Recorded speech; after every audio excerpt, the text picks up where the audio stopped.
பரலோகத்திலிருந்து கர்த்தருடைய தூதனின் வலுவாய் தொனிக்கும் 7ஆம் எக்கால சத்தம். பயப்படாதிருங்கள், இதோ சர்வ சிருஷ்டிக்கும் மிகுந்த சந்தோஷத்தை உண்டாக்கும் நற்செய்தியை உங்களுக்கு அறிவிக்கின்றேன். வருத்தப்பட்டு பாருஞ்சு மக்களவர்களே, நீங்கள் எல்லோரும் எல்லா நாமத்திற்கும் மேலான நாமத்தை உடைய என்றென்றைக்கும் ஸ்தோத்தரிக்கப்பட்ட காலத்தை தாண்டியும் ஸ்தோத்தரிக்கப்படுகின்ற சர்வ வல்லமுள்ள மகிமையின் கர்த்தராகிய கிறிஸ்துவினிடத்தில் வாருங்கள். சர்வத்தையும் வார்த்தையினால் ஜனிப்பித்த மகிமையின் பிதாவாகிய கிறிஸ்துவுக்கு எபிரேயர் 11:1 வேத வாக்கியத்தின்படியான விசுவாசத்தால் கீழ்ப்படியுங்கள். கடைசி வரை அதில் நிலைத்திருங்கள். அப்பொழுது அவர் உங்களுக்கு இப்பொழுதே இளைப்பாறுதலை தந்தருள்வார். கர்த்தராகிய கிறிஸ்துவுக்கே மகிமை உண்டாவதாக. ஆமேன். யார் அந்த மகிமையின் பிதா? பகுதி 23. கர்த்தராகிய கிறிஸ்துவுக்குள் அழைக்கப்பட்டவர்களே, ஆண்டவரும் சர்வவல்லமுள்ள நம்முடைய பிதாவாகிய கிறிஸ்து இயேசுவின் கிருபையினால் உங்களுக்கு உண்டான விசுவாசத்தால் கர்த்தராகிய கிறிஸ்துவுக்கு கீழ்ப்படுகின்ற எந்த ஆத்துமாவும் கிருபையின் ரூபமானவரின் மகிமையை அடையும் பொருட்டாக கர்த்தரால் அனுப்பப்பட்டவர்களாகிய எங்கள் சுவிசேஷத்தினாலே அந்த மகிமைக்குள் பிரவேசிக்கும் ரட்சிப்பை நீங்களும் அடையும்படியாக கர்த்தரால் அழைக்கப்பட்ட உங்களை முதலாவதாக கிறிஸ்துவுக்குள் விசுவாசத்திற்கு கீழ்ப்படிய பண்ணும்படி சத்தியமாகி அவரை வெளிப்படுத்தி சகலருக்கும் அறிவிக்க உன்னதத்திலிருந்து அடிமை அனுப்பப்பட்டதால் உங்களிலுள்ள மூப்பருக்கு உடன் மூப்பனும் கர்த்தராகிய கிறிஸ்துவின் பாடுகளுக்கு சாட்சியும் இனி கர்த்தராகிய கிறிஸ்துவினால் வெளிப்படும் மகிமைக்கு பங்காளியும் சர்வமான மகிமையின் கிறிஸ்துவனிடத்தில் கிருபையையும் அப்போஸ்தல ஊழியத்தையும் அவருடைய சித்தத்தின்படியே அவரிடத்தில் பெற்றுக்கொண்டதால் உங்கள் மத்தியில் உயிரோடு இருக்கின்ற அப்போஸ்தலனாகிய சிலோவாம் பவுல் சர்வ வல்லமுள்ள கர்த்தராகிய கிறிஸ்துவின் கிருபையினால் உங்களுக்கு உண்டான விசுவாசத்தால் அவருக்கு நீங்கள் கீழ்ப்படிவதால் கிருபையானவரின் மகிமையோடு கூட உங்கள் ஆத்துமா ஒப்புரவாகும்படி மகிமையின் பிதாவாம் கர்த்தராகிய கிறிஸ்து இயேசுவின் மகிமையின் நாமத்தினாலே உங்களுக்கு மீண்டும் மீண்டும் புத்தி சொல்லுகின்றேன். கர்த்தராகிய கிறிஸ்துவின் இன்றைய செய்திக்கு நாம் செவி கொடுப்போம்.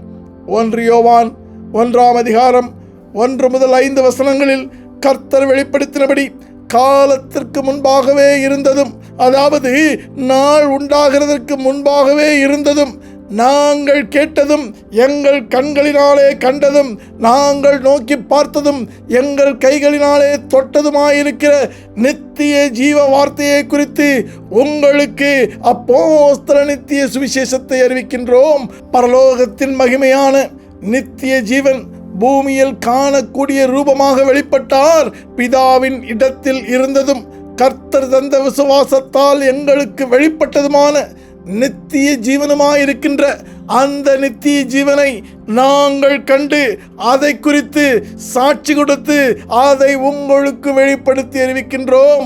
கர்த்தராகிய கிறிஸ்துவுக்குள் அழைக்கப்பட்டவர்களே, நீங்களும் எங்களோடு கூட கர்த்தரிடத்தில் ஐக்கியம் உள்ளவர்களாயிருக்கும்படி மகிமையின் பிதாவாகிய கர்த்தரிடத்தில் நாங்கள் கண்டும் கேட்டும் இருக்கின்றதை உங்களுக்கும் அறிவிக்கின்றோம். எங்களுடைய ஐக்கியம் சர்வ வல்லமுள்ள பிதாவின் மகிமையோடும் விசுவாசத்தால் கீழ்ப்படுகின்ற எந்த ஆத்மாவுக்கும் பரிசுத்த ஆவியினால் ஞானஸ்நானம் கொடுக்கின்ற மகிமையின் பிதாவின் காணக்கூடிய ரூபமான சர்வ வல்லமுள்ள கர்த்தராகிய கிறிஸ்து இயேசுவோடும் இருக்கின்றது. கர்த்தராகிய கிறிஸ்துவுக்குள் உங்கள் சந்தோஷம் நிறைவாயிருக்கும்படி இவைகளை உங்களுக்கு எழுதுகிறோம். கர்த்தர் ஒளியாயிருக்கிறார், அவரில் எவ்வளவேனும் இருளில்லை. இது நாங்கள் கர்த்தராகிய கிறிஸ்துவனிடத்தில் கண்டு கேட்டு உங்களுக்கு அறிவிக்கின்ற அப்போஸ்தல நித்திய சுவிசேஷமாயிருக்கிறது. நாம் அவரோடு ஐக்கியப்பட்டவர்கள் என்று சொல்லியும் இருளிலே நடக்கிறவர்களாயிருந்தால், அதாவது இருளிலே நடப்பது என்றால் கீழ்ப்படியாமல் இருப்பது.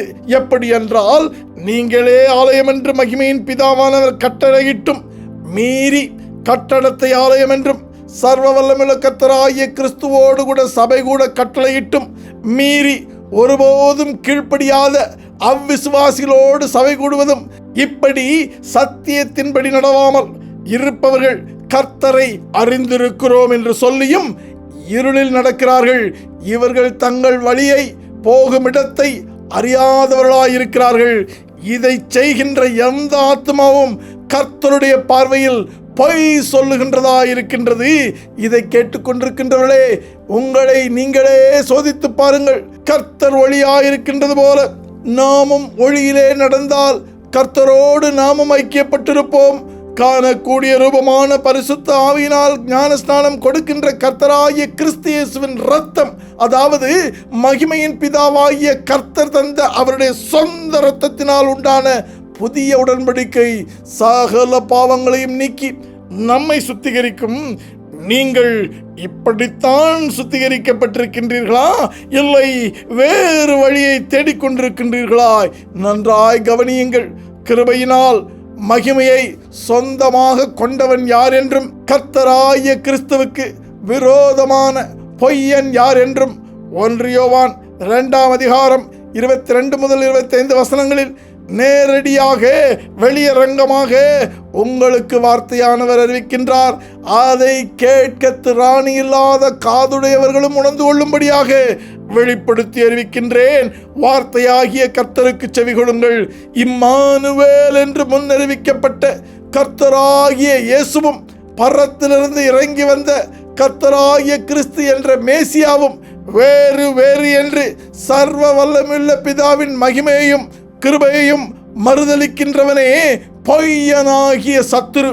இப்படி உபதேசிக்கின்ற எதுவும் கர்த்தரின் மகிமையையும் கிருபையையும் மறுதலிக்கின்ற பொல்லாங்கனே என்று வார்த்தையாகிய கர்த்தர் சொல்லுகின்றார். கிருபையை மகிமை அல்ல என்று மறுதலிக்கிறவன் மகிமையை உடையவன் அல்ல. பரிசுத்த ஆவியினால் ஞான ஸ்நானம் கொடுக்கிறவரை மகிமையின் பிதா என்று வார்த்தையானவரிடத்தில் கற்று தேர்ந்ததினால் அறிக்கையிடுகிறவன் எவனோ அவன் உன்னதத்தின் பிதாவின் மகிமையையும் கிருபையையும் உடையவனாயிருக்கிறான் என்று கர்த்தராகிய கிறிஸ்து தன்னுடைய வார்த்தையினாலே நிலைநிறுத்துகின்றார். ஒருவேளை அங்கே அப்படி எழுதவில்லையே என்று உங்களை வஞ்சிக்கின்ற உங்கள் மாம்சம் உங்களுக்கு சொல்லுமானால் 24ஆம் வசனத்தை நன்றாக கவனியுங்கள். ஆகையால் ஆதி முதல் நீங்கள் கேள்விப்பட்டது உங்களில் நிலைத்திருக்க கடவது. ஆதி முதல் நீங்கள் கேள்விப்பட்டது உங்களில் நிலைத்திருந்தால் நீங்கள் குமாரனிலும் பிதாவிலும் நிலைத்திருப்பீர்கள். அதாவது மகிமையின் பிதாவின் கிருபையிலும் மகிமையிலும் நிலைத்திருப்பீர்கள் என்று உங்கள் விசுவாசத்தில் நிலைத்திருக்க கர்த்தர் வழி நடத்துகின்றார். நன்றாக கவனியுங்கள். ஆதி முதல் உங்களுக்கு அறிவிக்கப்பட்டதை மீண்டும் நினைவுபடுத்துகின்றேன். வார்த்தையானவருக்கு கீழ்ப்படியுங்கள். ஆதியாகமம் 15ஆம் அதிகாரம் 7ஆம் வசனம், யாத்ராகமம் 6ஆம் அதிகாரம் 29ஆம் வசனம், 15ஆம் அதிகாரம் 26ஆம் வசனம், லேவியராகமம் 25ஆம் அதிகாரம் 38ஆம் வசனம், எண்ணாகமம் 18ஆம் அதிகாரம் 20ஆம் வசனம், உபாகமம் 5ஆம் அதிகாரம் 6ஆம் வசனங்களில் உன்னதத்தின் பிதாவானவர் மகிமையிலிருந்து தன்னுடைய தீர்க்கதரிசிகள் மூலம் உங்களை நடத்திய உங்கள் தேவனாகிய கர்த்தர் நானே என்று ஆதி முதல் நேரடியாக அறிவித்தார். நீங்கள் அதை ஏற்றுக்கொண்டீர்களா? மறுபடியும் ஆதி முதல் உங்களுக்கு அறிவிக்கின்றவருக்கு செவி கொடுங்கள். அவர் தன்னுடைய தீர்க்கதரிசியாகிய ஏசாயாவை கொண்டு, ஏசாயா தீர்க்க தரிசன புத்தகம் 43ஆம் அதிகாரம் 10 முதல் 12 வசனங்கள், 45ஆம் அதிகாரம் 3 முதல் 18 வசனங்களில் உன்னதத்தில் உள்ள மகிமையின் பிதாவாக இருந்து உங்களுக்கு அறிவிக்கின்றார். நானே கர்த்தர், என்னை அல்லாமல் இரட்சகர் இல்லை. நானே அறிவித்து, நானே ரட்சித்து, நானே விளங்க பண்ணினேன். உங்களில் இப்படி செய்யத்தக்க அந்நிய தேவன் இல்லை. நானே மீட்பரும் இரட்சகரும் என்பதை என்னிடத்தில் கற்றுக்கொண்டு அதை வெளியரங்கமாக அறிவிக்கின்றவனே எனக்கு சாட்சி என்று கர்த்தர் சொல்லுகின்றார். மகிமையின் கர்த்தராகிய வார்த்தையானவர் அறிவிக்கின்றதை உங்கள் இருதயம் உணர்ந்து கொண்டதா?